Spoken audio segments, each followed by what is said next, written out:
कैसे हो आप सभी। मुझे लगता है कि दिल्ली पुलिस कांस्टेबल का सभी ने फॉर्म देख लिया होगा और भरना स्टार्ट भी कर दिया होगा। कुछ बच्चों ने फॉर्म नहीं भरा होगा और जो पहली बार भर रहे हैं तो उनके लिए मैं बता देता हूं कि दिल्ली पुलिस में एक फिजिकल भी होता है जो आपके एग्जाम के बाद होने वाला है। और मेरे ख्याल से आप सभी ने देख भी लिया होगा जिस बच्चे को दिल्ली पुलिस में जाने का इंटरेस्ट है।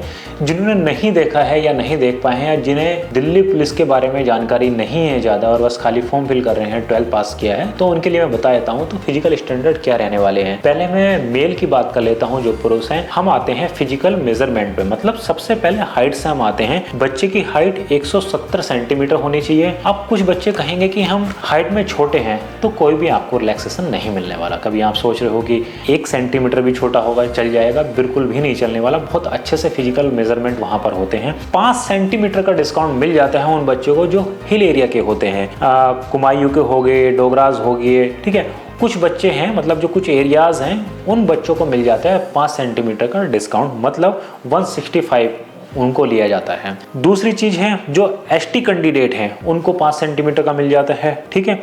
और जिनके फादर दिल्ली पुलिस में है, एमटीएस में है, तो उन बच्चों की 5 सेंटीमीटर का इस केस में डिस्काउंट मिल जाता है। अदरवाइज किसी बच्चे को 170 सेंटीमीटर से नीचे का जो बच्चा होता है दिल्ली पुलिस में नहीं लेते हैं। ये तो हो गई आपकी मेल की हाइट की बात। अब मेल की हम फिजिकल की बात कर लेते हैं, क्या क्या उनसे मांगा जाता है।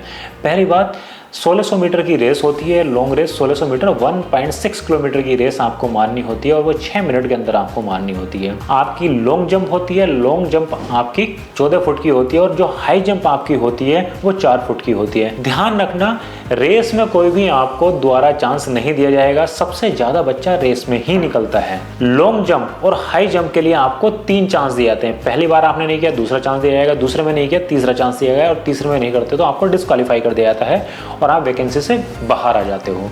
ये है आपके मेल के लिए। और जो फीमेल की बात करता हूं तो फीमेल की जो हाइट मांगी जाती है, जो फीमेल की हाइट मांगी जाती है 157 सेंटीमीटर मांगी जाती है। और सेम ऐसे ही 2 सेंटीमीटर हिल एरियाज पे जो होती है उनको डिस्काउंट मिल जाता है। 2 सेंटीमीटर ही SC ST वालों को मिल जाता है और 5 सेंटीमीटर का जो डिस्काउंट मिल जाता है वो दिल्ली पुलिस में जो सर्व कर रहे हैं उनके बच्चों को डिस्काउंट मिल जाता है। लड़कियों की जो रेस होती है वो भी 1600 मीटर की ही होती है और उस रेस में क्या होता है, लड़कियों को 8 मिनट दिए जाते हैं। लड़कियों के लिए क्या होता है, 1600 मीटर की रेस होती है और वो 8 मिनट में करनी होती है। लड़कों को 2 मिनट कम दिए जाते हैं, ठीक है। दूसरी चीज, जो आपकी लॉन्ग जंप होती है वो आपकी होती है 10 फुट की, मतलब उसमें भी लड़कों से कम रहती हैं। और जो हाई जंप की बात होती है वो होती है आपकी 3 फुट की। तो ध्यान रखना इस चीज का, अभी से ध्यान रखना कि आपको 3 चांस लॉन्ग जंप और हाई जंप में दिए जाएंगे। आप कभी सोच के जाओ कि क्या रेस में हमें 1 सेकंड का ही मिल जाएगा, बिल्कुल भी नहीं मिलने वाला। अगर आप ये सोच के भी चल रहे हो 2 सेकंड या 3 सेकंड या 5 सेकंड का कुछ भी कंपनसेशन मिलने वाला है, रिलैक्सेशन मिलने वाला है या दया दृष्टि किसी की पड़ने वाली है, किसी की नहीं पड़ने वाली, क्योंकि वो आपके पैरों में चिप बांधते हैं और वो आपका टाइम काउंट होता रहता है चिप के अकॉर्डिंग ही। अगर आपने टाइम पे रेस की है तो आप इन हो, नहीं की आप बाहर हो। उसके बाद आपकी लॉन्ग जंप होती है। लॉन्ग जंप 3 चांस में आप कर लेते हो तो हाई जंप के लिए क्वालिफाई करोगे और नहीं कर पाते हो तो आउट हो। सेम फिर आपकी हाई जंप होती है, हाई जंप आप कर लेते हो, आप इन हो, फिर आपका और मेडिकल होता है, ये सारी चीज़ें होती हैं, देन नहीं कर पाते तो बाहर हो। जैसा आपकी रेस और लॉन्ग जंप हाई जंप की प्रक्रिया खत्म हो जाती है तब आता है आपका मेजरमेंट, जो आपकी हाइट और चेस्ट ये सारी नापी जाती हैं। तो हाइट का मैंने पहले ही बता दिया, लड़कों का और लड़कियों का। दूसरा, चेस्ट का जो रहता है वो लड़कों का नापा जाता है। 81 सेंटीमीटर आपका चेस्ट होना चाहिए और आप जब फुलाते हो, सांस भर के फुलाते हो, तो 4 सेंटीमीटर आपका वो फुलाव होना चाहिए, मतलब एक्सपैंड होना चाहिए। नहीं हो रहा है तो आपको बाहर कर दिया जाएगा। तो इस चीज़ में ध्यान रखना। जैसे कुछ बच्चे हैं कि नहीं फुला पाते हैं तो पुशअप मारने की ट्राई करें। अगर नहीं होता है तो वहाँ टाइम ले, पुशअप मारें और फुलाएं, तो वो थोड़ा आपका और 1-2 सेंटीमीटर अगर रह रहा है तो वो कंप्लीट हो जाता है। तो इस चीज़ का ध्यान रखना फिजिकल का।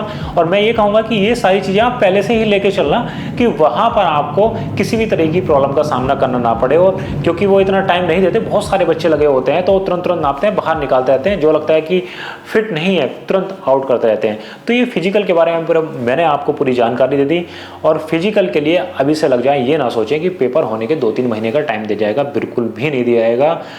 पेपर की जैसे ही आंसर की आएगी, हो सकता है 15 से 20 दिन के अंदर आपको फिजिकल के लिए बुला लें। तो अपनी तैयारी डे 1 से रखें, कोई भी चूक ना रखें, क्योंकि रेस या लॉन्ग जंप हाई जंप इतनी आसान नहीं है, और रेस में ही बाहर निकल गए तो फिर आगे की प्रक्रिया तो आपकी सारी ख़त्म ही हो जाएगी लॉन्ग जंप और हाई जंप की। तो अभी से ही आप उस तैयारी में लग जाएं। आप फिजिकल की भी तैयारी साथ साथ करें मॉर्निंग में, और उसके बाद आप एग्ज़ाम की भी तैयारी, जो एग्ज़ाम में क्वेश्चन पूछे आने वाले हैं 4 सब्जेक्ट से, उनकी भी तैयारी साथ साथ लेके चलें। इस चीज़ का आपको ध्यान रखना है। Thank you.